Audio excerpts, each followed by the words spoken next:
Ewe sabona kunjani Orlando Pirates not Sekhukhune United 1 umdlalo obhekiswe Premier League ubule Orlando Stadium kwesikama Minzela isigodi khona namhlanje mfowethu ivideo izobancane kakhulu ngizothinta lapha nalapha kodwa ngicela mfowethu subscribe ku YouTube Soccer Revelations with USP Sokhulu and Facebook ngena ku link mfowethu ngifollow khona lapho but ivideo le ende efanelekile ukuthi ngiyenze ngizoyiposta ku YouTube ungakashayi u10:30 khona namhlanje uma kuukuthi ufuna ukuzwa into eziningi engakhuluma ngazo ngalomdlalo ya YouTube mfowethu uzoyithola ivideo ikulindile ukuthi uyilalele right.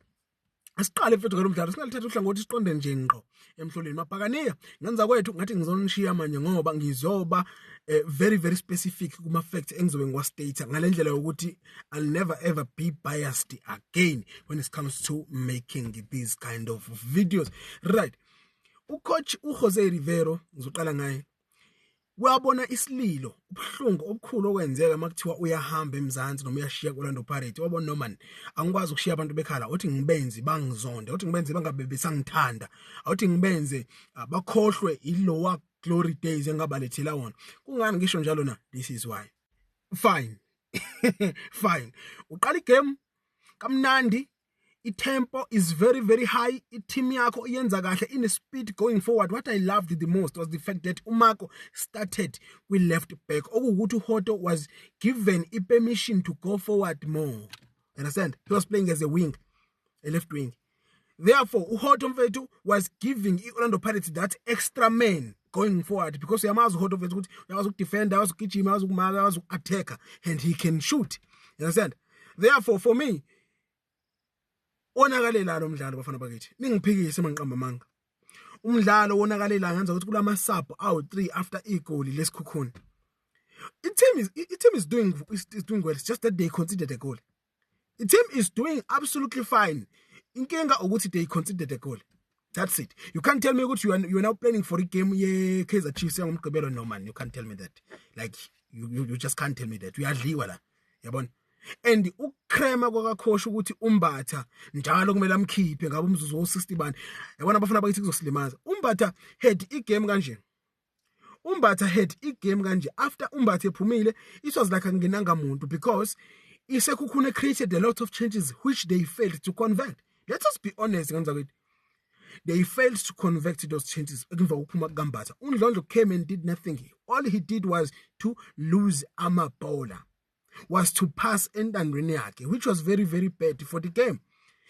Team eqalile for Orlando Pirates ngcono ubuyona team eqedile because after lama sub lawo nale sub le and this was the worst one. This was it was painful to see ama fans ebhuisha uTito Maswanganyi. He's a very good player, take nothing away from him, but ngithukwe kakhulu before talking about izinto ezenziwa uMaswanganyi angayinaki yena yabo angayinaki mina ngathukela ukuthi I was saying uMaswanganyi unokugcina ibody sidingo singekho. Sometimes when a team idinga ngempela ukuthi ibe ne speed going forward, i-attack with a sense of urgency, yena une tendency yokudelay i-attack.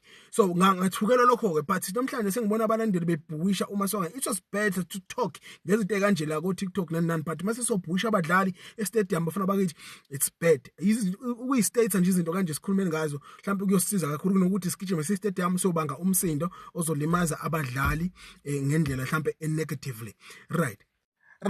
Take nothing away from igoli lesikhukhune. Umjita rose above defense Orlando Pirates, rose above uSipho Chain.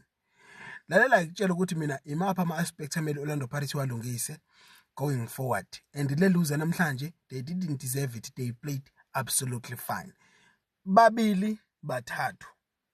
Babili bathathu abantu abangazi ukuthi iOrlando Pirates ama set piece iyahluleka ukwamaka.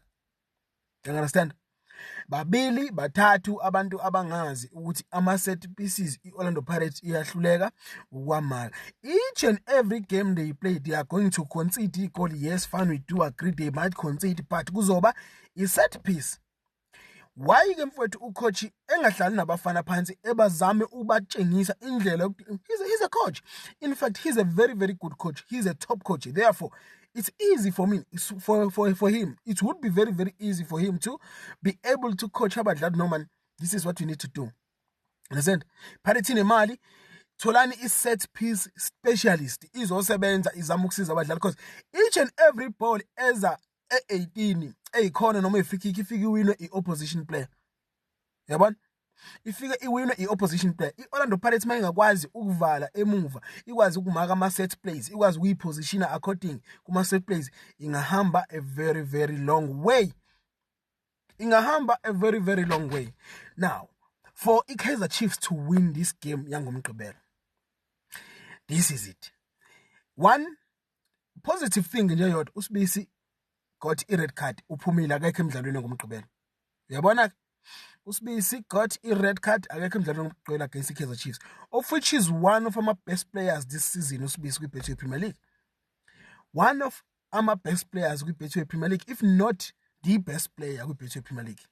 But my best player this is khohlwa akekho omunye. The boy is the best. Akekho omunye. The boy is the best. Umlilo, umshini. He's a machine. Doesn't deserve to play here in South Africa. Doesn't deserve to play here next season. You understand? These are the kind of players iPirates should be protecting ukuthi noma naswine nama games ukuze labafana abancane babe yilento esibazi beyiyo. Labafana sibanikeze lento abayideserve. Now that the league is gone, Orlando Pirates must focus more on Nedbank Cup, of which is going to be very very difficult for them to win Nedbank Cup because they now Kaizer Chiefs, they know ama weak points Orlando Pirates ama set piece.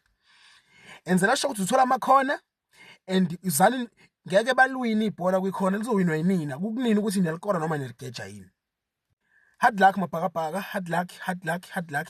But lesapho bafethu namanje ngisasho, lesapho isidingo sayo asikaze saba khona. Ucoach uyaqhubeka nokuyenza but isidingo sale sapho asikho. It's okay for uMabasa ukuthi angadlala ama game elandelana. I'm sorry to say this, but it's okay for uMabasa ukuthi simunye nje scheme. It's okay, but let Makgopa do what he does best. He gives the Orlando Pirates extra numbers going forward, able to hold the ball. Yazi mfethu umuntu othi alikho ibhola mfethu elisevekayo mfethu uMabasa. Malike lafika uMabasa, it's either liyalahleka noma uzokora ke fine, he's a top striker, we all agree. But it's either amathuba lilahleke maningi. Once wangena iPirates mayiluza azi ukuthi there is no coming back. Nalo iqiniso. Mayiluza iPirates kwangena uMabasa, just know there is no coming back. Currently mayiluza iPirates kwangena uMaswanganyi, just know there is no coming back. Mayiluza iPirates kwangena uMaswanganyi, there is no coming back. At least uright eqala akawuqaleke umdlalo kuMaswanganyi. Akawuqala umdlalo uMaswanganyi sibone ukuthi what he gives. Yilokho nje ngenza kwethu. Ngisazoqhubeka ngishaye igame yeMamelodi Sundowns.